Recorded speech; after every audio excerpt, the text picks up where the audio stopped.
Good evening and welcome to the special Vote 2014 edition of Arizona Horizon. I'm Ted Simons. The ballots have been cast, results are in, and now it's time to talk about the winners and the non-winners of this year's primary election. Here to help us make sense of the vote, consultants Stan Barnes of Copper State Consulting and Bob Grossfeld of the Media Guys. Gentlemen, good to have you here. Thank you so much for joining us. We got a half hour to go through a lot of races.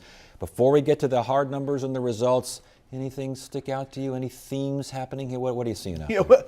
We know who the Republican nominee is for governor. That's a big deal. After all the jockeying and polling and mudslinging, Ducey has now won with a commanding lead. That's really good news for him because he's going to need all the momentum he can to unite the party and to take on a fresh Fred Duvall. But this is an impressive win by Doug Ducey tonight. Thoughts, impressions? Yeah, I don't think it's that impressive. He spent a ton of money. He spent it early, and he did it correctly. Smith came in late, didn't have that much money, was thought to be one of the guys who could take on Ducey. Christine Jones spent a ton of money and spent it all incorrectly. So I think what you have is something that's played out more tactically than the overall strategy of what's going on the Republican side like that. I think he's got a big problem on his hands. You think Ducey has a big problem on his hands? What do you think that problem is? I think he's gone a little bit too far to the right. I think he's got a split party, and I'm not sure those kind of wounds are going to heal very quickly. He does have a split party, Ted, but now the real race begins. Imagine in the next few weeks, we're going to see the immigration issue go right up to the top again, and we're going to watch President Obama unilaterally do a lot in that space, and Fred Duvall having to defend it. It's going to be a next 2 months. The governor obviously backed Smith. Smith obviously has not won. How hard now does she get behind Ducey? How hard does Smith, Thomas, Bennett, Jones, how hard do they get behind Ducey? I think the governor is all in for Ducey. She likes him, and she's a team player anyway, and so I think she's enthusiastic. Will it make a difference? That's a good question. I think the other players in the primary will back Ducey with enthusiasm. I don't know Christine Jones, but I believe she's a classy lady and will get behind the nominee. Will we see Christine Jones again? She's got a lot to offer, but there's a couple of lessons here. One is, like Buzz Mills before her, you just simply cannot buy your way into an election.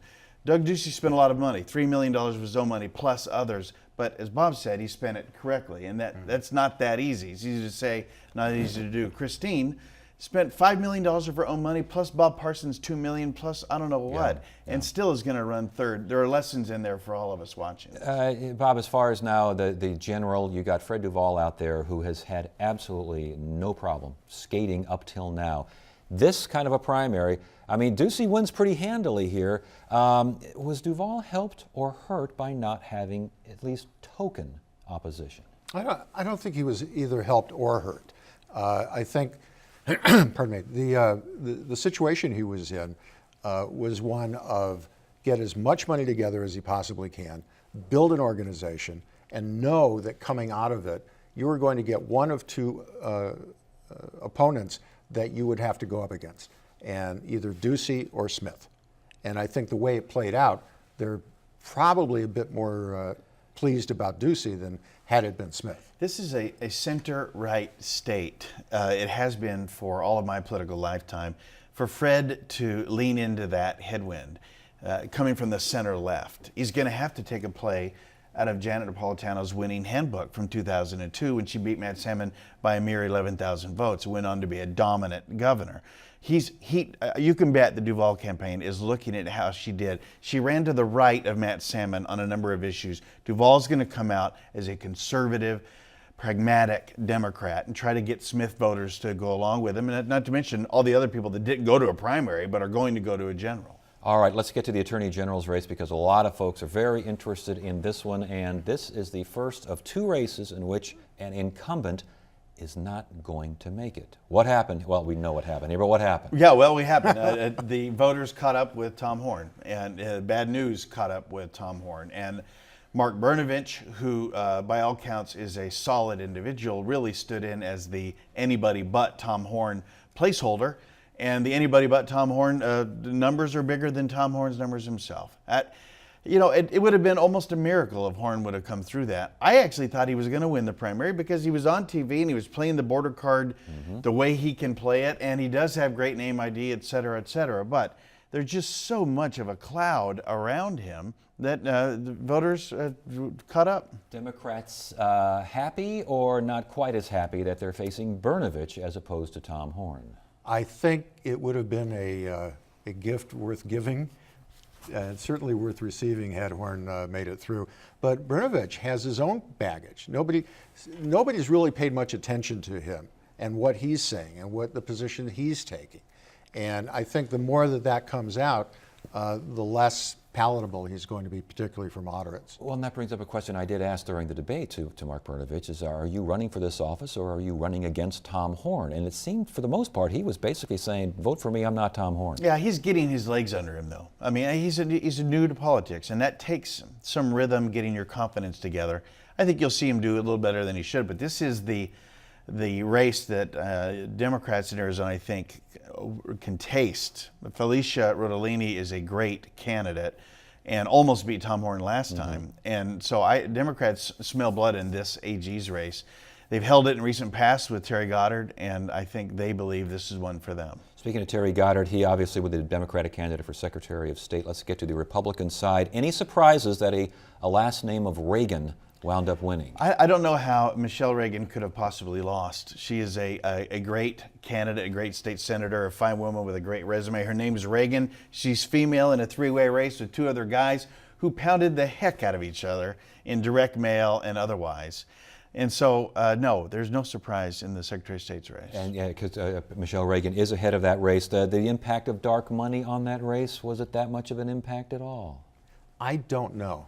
I think the dark money was spent, frankly, in other ways and in other races to a far greater extent, especially if you start looking at the Corporation Commission races. Yes, which we will do shortly. But here we have the results here, at least standing results. I think it's very interesting, Ted, that Justin Pierce received $750,000 or so of outside money on his behalf, and he placed a distant second. That's a very interesting phenomenon.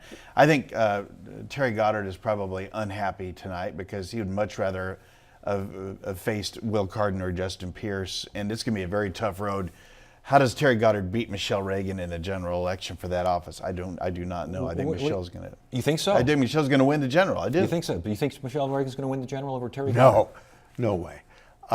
Goddard is just too strong statewide. Reagan has a base here in Maricopa County, and that's pretty much it. She has this fantastic last name that works really well in Republican primaries, but it doesn't translate out beyond that. So I don't think it's a slam dunk for Michelle Reagan at all. All right, let's get to the Superintendent of Public Instruction. Yet another race in which an incumbent Republican bites der dust. Yeah, this is history in the making. Two statewide incumbents in their own primary. John Hubenthal is a decent individual. I know him personally. He's a friend of mine. I'm sorry he had to go out of office this way, but his difficulties are fresh. They seem like they just happened. They made the front page day after day, and he could not recover. I can barely name his opponent. I think her last name is Douglas. Am I right? Diane Douglas. There she is, so yeah. Diane Douglas was standing in as anybody but John Hubenthal candidate, and 57% or so at this point in the evening is really a big number. So I feel bad for John. The last few months are not reflective of his public service, which has been great in the state Senate and other places. But this is not his night. It wasn't his campaign. I mean, he was all over the map with Common Core. He was all over the map explaining himself with Thucydides and Falcon 9. I mean, it just seemed like every week there was another response to this. Yeah, he was having problems. That's quite an analysis. Thank you. There. Thank you. Yeah, There's not a lot to analyze. I mean, the guy stepped in it big time, tried to back out, kind of stepped in it again, tried to back out. Initially, the question was, well, is he going to run? Is he even going to run for re-election? And at that time, I took a look at it and I said, he might as well. because he could have pulled it out. He didn't run a decent campaign on top of it. I mean, had he been able to run a good campaign, he might have had a chance at it, because his opponent, is, at least as I recall, is pretty. Here's some Define that for us, please. Yeah, he doesn't need to define that. just some of her positions on the issues, I think, are a tad bit out there. Are they so out there that a David Garcia, who we'll see in a second here on the Democratic side, looks like he's going to advance as well? Yeah. Is this David Garcia's seat to lose? This is the other seat statewide that Democrats know they can win. Garcia is a sharp, intelligent, energetic, likable guy, and Diane is a brand new player on the scene. And this is one of those offices that has the feeling of leaning toward Democrats. I don't even know why I think that, because everybody in recent history has been a Republican that's held that seat. The education issue is an issue that Democrats do pretty well in. Well, and also the Republican side, there's a faction of the Republican Party that Common Core, or whatever they're calling it this week, they just hate Common Core. Yes. And it strikes me, at least, that a lot of folks in Arizona aren't quite that upset with Common Core. Yeah, and most people don't know what it is, and those who claim to know can't define it. But there is a slice of the Republican electorate that is very exercised about it, and Diane Douglas is going to carry that into the office. And so I think you'll see independent or dark money come into this race as well, is my guess. Even though there's not a lot of, it's not a traditional place to spend a lot of money. Mm-hmm. But Democrats want to put numbers on the board. They want to put W's in the column, and this is one where they think they can win. Are these the kind of down ticket items that will bring more Democrats to the polls in November because they have a chance now? Absolutely. And I think if you look at the top tier, it's in a way it's kind of a Democratic dream team. Duval, Goddard, Rodolini, and now Garcia. It's like you look at that and you go, what's not to like?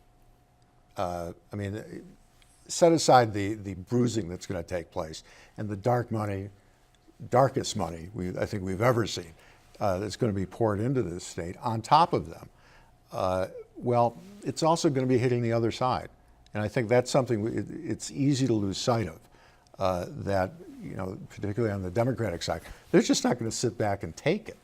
I mean, it's going to be a two-way street. Well, and let's now get to a race in which there will not be a two-way street. It's are there no Democrats out there that can balance the books, or we don't do well with money. Yeah, I mean, Save the tape. Save this tape. Okay, let's get to the treasurer race here. But I tell you what, Stan, I thought this was very interesting as well. No one knew what a DeWitt was before this campaign started. No one does yet. This is a brand new guy on the scene, and I don't know if you credit the video that he made with his wife and kids recently, but it had a viral nature to it where they were mimicking the Frozen movie with their own lyrics. Yes. But that is a surprise to me, proving that those of us who live in the echo chamber really don't know what we're talking about some of the time. I just knew it was going to be Hallman. Because he was a smart and erudite, well-known guy with a bass, et cetera, and DeWitt is a total unknown. But he made a pretty good case for himself as the guy with a securities license, who's handled a lot of money, fresh face on the scene, who's very energetic, seems to be very likable. And he's our next state treasurer, because even though Democrats were in the majority in the state, even up until the 1980s, there were more Democrats. They haven't held the treasurer's race since, I think, the 40s, because as Bob said, they're just not that good with money, or at least people don't think they're good with money. Regardless. Let me pull back. I'm going to walk that one back if I can. You better. As far as Hugh Hallman is concerned, because around here people remember him as the mayor of Tempe, and again, this was a guy that was that wanted to originally run for governor. Yes. Yeah, those numbers need to be tweaked a They little do, bit. yeah. He was going to run for governor. Nope. Okay, back off that. Let's go for treasurer.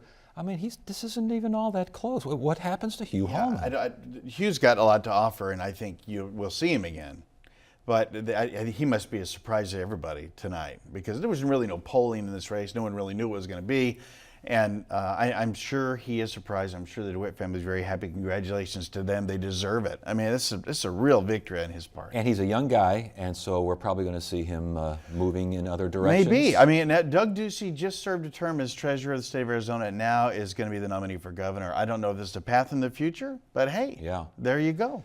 Corporation Commission, I know that critics and cynics will say that the Arizona Public Service, APS, the big winner tonight. I don't think that's cynical. You think it's think fashionable? it's accurate? It's pretty much on target. Yeah. And you know what's interesting? We were talking about it earlier. It's gotten to the point where they're not even trying to hide it anymore. And I think they've, for better or for worse, called it correctly. Is that they can be outed on this stuff and nobody cares. It will get play in the press, dies. Nobody really thinks much of it. Do they not care because it's just too You've mentioned the Corporation Commission, and most eyes glaze over anyway. Is that what's going on with the electorate? To just say, just go ahead and make sure my bills aren't too high? I think to some extent, here's what I found telling, is that the Arizona Republic covers that race only on the business section. That's the only place you see anything about this race. Mm-hmm. And I think it's been relegated to that pigeonhole. And I think that's probably a mistake in the, from a statewide perspective. With that in mind, do Democrats have a chance in the general? Yes. They do have a chance. Yeah. You agree with that statement? Well, you have to say they do because in very recent history they won 2 of the 3 seats. And Sandra Kennedy, who is of course unopposed tonight in her primary, is one of those people coming back. And Jim Hallway is the other Democrat, and they're both smart and experienced people. But this race and this primary, even though it's not the biggest race of the night, is the most interesting to me because the new phenomenon of the large monopoly being able, allegedly, I don't know this, but everybody is saying, and I have my own beliefs, that APS is spending a great deal of money to choose its own regulators. The phenomenon is going to play out in the general, and this is going to be the big issue. The Democrats are going to make a big issue out of it. I was going to say, how many legs does that have on that particular animal? Like spider legs, Yeah. like lots of legs. I think it's going to be the issue of the campaign. The Democrats are going to portray themselves as the solar team. Once again, that's been a marketing tool for them. And to the extent there's money on their behalf being spent, it's going to be pointing out that without any denials from Arizona Public Service, Tom Farese and Doug Little are their candidates, which is unfortunate because Farese and Little otherwise are decent enough people. And Farese made a good name for himself in the legislature. Doug Little is a newcomer with a great resume. They otherwise are great candidates. But I'm worried, as a Republican, that the APS branding on them is going to be bad enough that they're going to suffer in the general. Even if they win, how do they govern with that over their head? Every action being inspected. That's not a good thing for us. All right, let's get to the congressional races here. We'll start with CD1. This is fascinating here because Gary Keeney, who has dropped Nazi references, has had curious photographs and videos that we don't even want to get into, and talked about serial killers being of a certain, all sorts of crazy things. This gentleman is giving Andy Tobin a run for his money.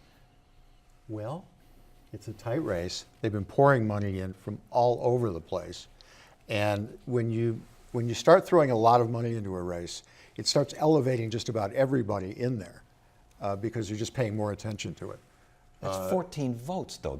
Andy Tobin is the Speaker of the House. Yeah, what's going on here? Well, Steve? Mr. Tobin, who is a fine gentleman, is once again reminding us, and I've seen this almost every election since 1986, that legislative prowess and publicity and power does not translate to a congressional race. And we all in the echo chamber of the state capitol building revere Andy Tobin's steady hand as Speaker of the House.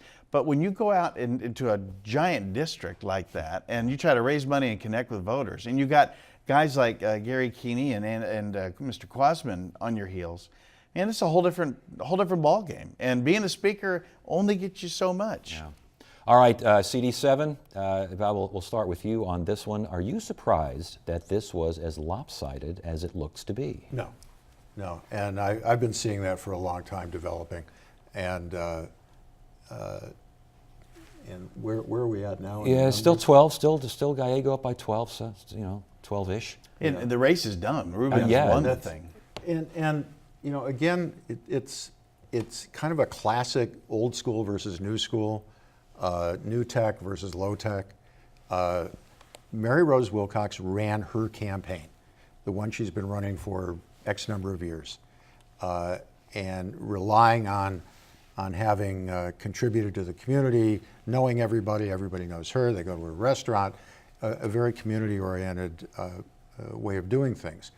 On the other hand, you have this newcomer coming into the race with whole new ideas about how to do things and using electronics like they've never been used before in this state, and using iPhones, not Palm Pilots.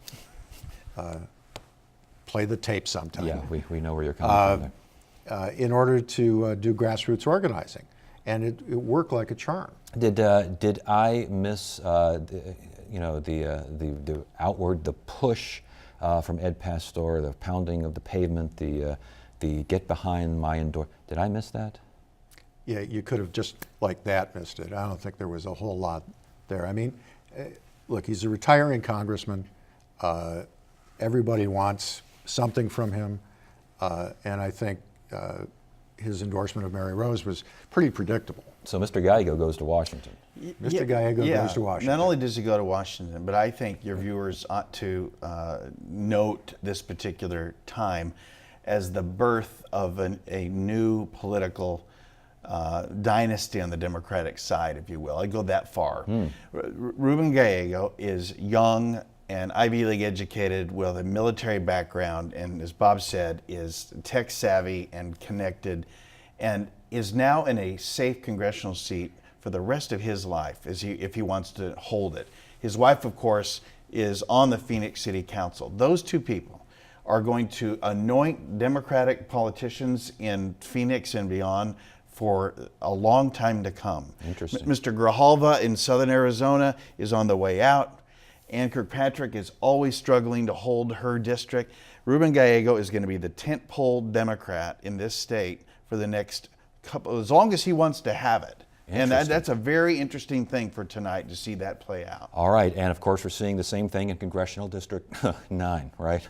I can't say that with a straight face here because the Republican side, goodness gracious, Wendy Rogers against Andrew Walter, it just, I mean, this was a strange race, and even the results are strange. Who thought this was an 18-point race? Yeah, was hard to call, hard to predict. There was a lot of inside baseball there. This is Wendy's second round on this, and sometimes it takes more than once to do it, but Wendy's going to go forward. The problem for Wendy, who is a respected and decent and energetic woman, is that she's about to go into the cinema chainsaw, and Kyrsten Sinema is the personality of Arizona politics, and I think she has $2 million in the bank in order to spend, and so this is going to be a tough race for the Republicans. Is Kyrsten Sinema another one of those people like you were referring to, Mr. Gallego, someone that we're going to be seeing a lot of for a long time? Yeah, I think so, but unlike Mr. Gallego, who is sitting in a congressional seat now that he can never lose in the future unless he's really messes it up,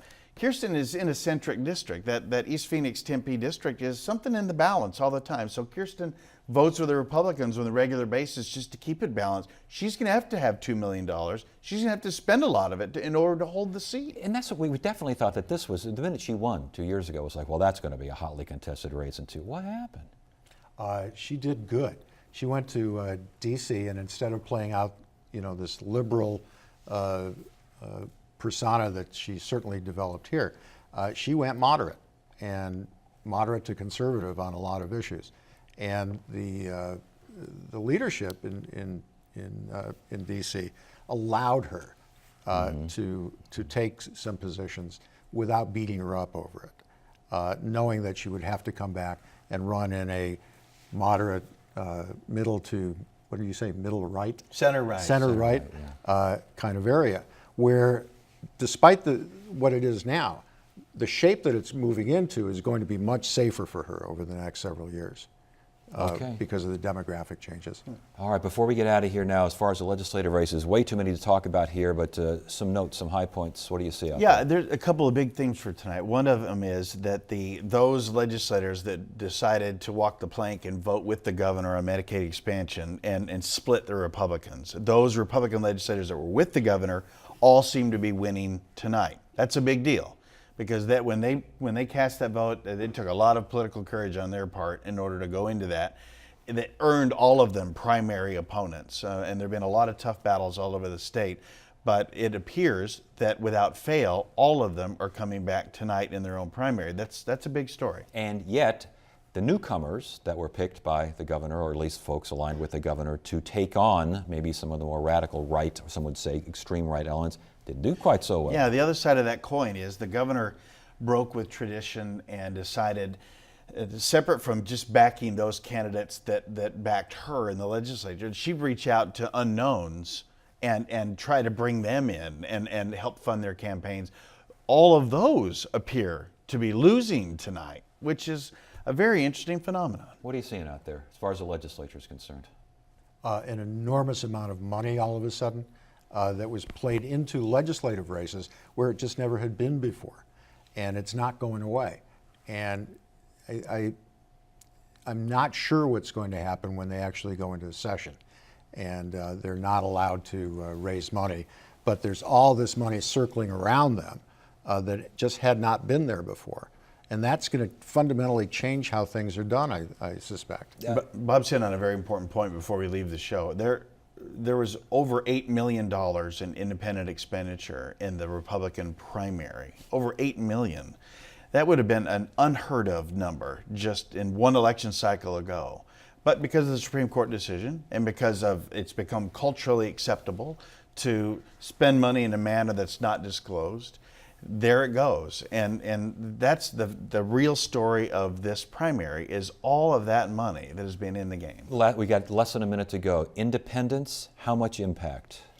Well, I think if you ask Scott Smith, he would say not as much as he'd hoped. Yeah, And sitting here tonight at this moment, it looks like it's not a measurable impact. You can't really point and say, here's where the independents made the difference. And did independence make as big a difference as folks thought? No, I think that was people looking for a storyline. I think there was slightly higher turnout among independents, but you had this incredible array of races that was getting a lot of attention and was driving people crazy. And so even the independents are going to be drawn into that just to participate, I think. Yeah. All right. Well, gentlemen, great stuff. We will talk a little bit more about this on tomorrow's show, but great to have you here tonight for your analysis. Thanks. Good to Thanks, see Ted. you. Pleasure. And that is it for now. I'm Ted Simons. Thank you so much for joining us. You have a great evening.